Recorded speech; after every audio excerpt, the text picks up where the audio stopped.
Olá, tudo bem? Eu sou o Miguel Marado, o autor do Lendário 2, e vou hoje falar sobre o contexto histórico do primeiro capítulo da continuação deste livro, chamado Galo de Barcelos.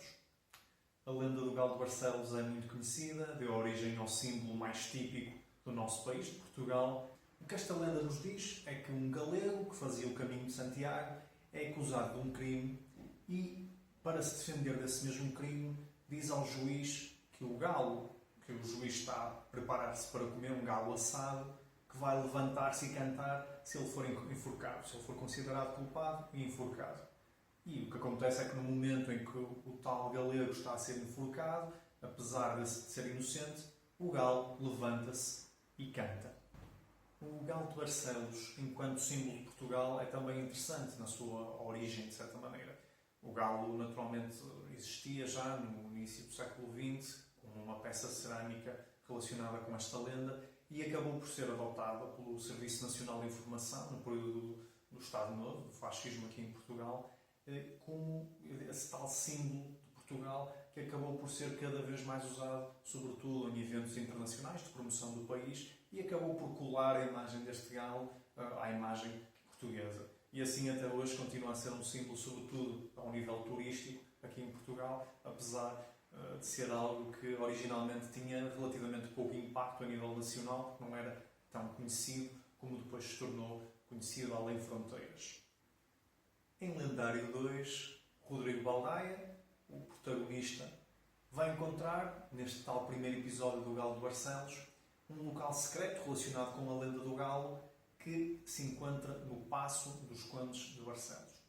Este palácio é construído durante o século XVI, é um palácio inspirado nos castelos apalaçados do Vale do Loire, obras de arquitetura riquíssimas que acabam por ser trazidas, a sua influência acaba por chegar aqui a Portugal nas mãos de Dom Afonso, filho do rei Dom João I, e também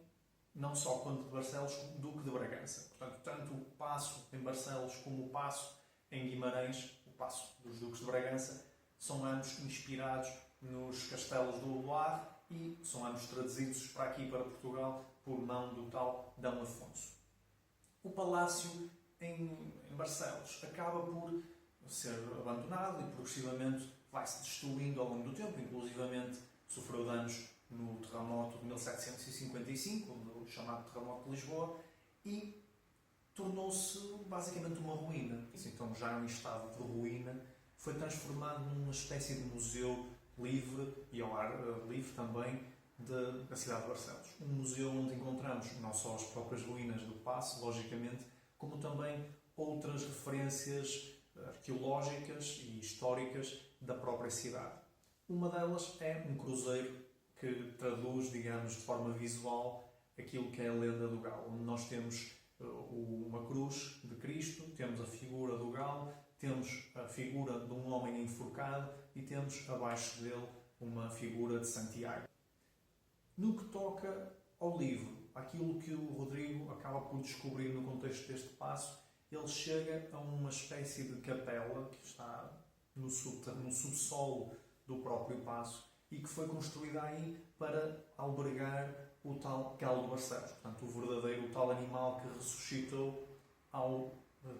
demonstrar, como um milagre, que o galego era inocente. Então, aqui isto tem de ver um pouco a minha interpretação criativa desta lenda, no sentido em que quando nós falamos de uma situação em que alguém é salvo da morte, ou por dizer, se eu for enforcado, este galo vai se levantar, nós podemos olhar para isto como um milagre, mas no contexto de Barcelos medieval moderna, podemos também entender isto como um ato de feitiçaria. E aqui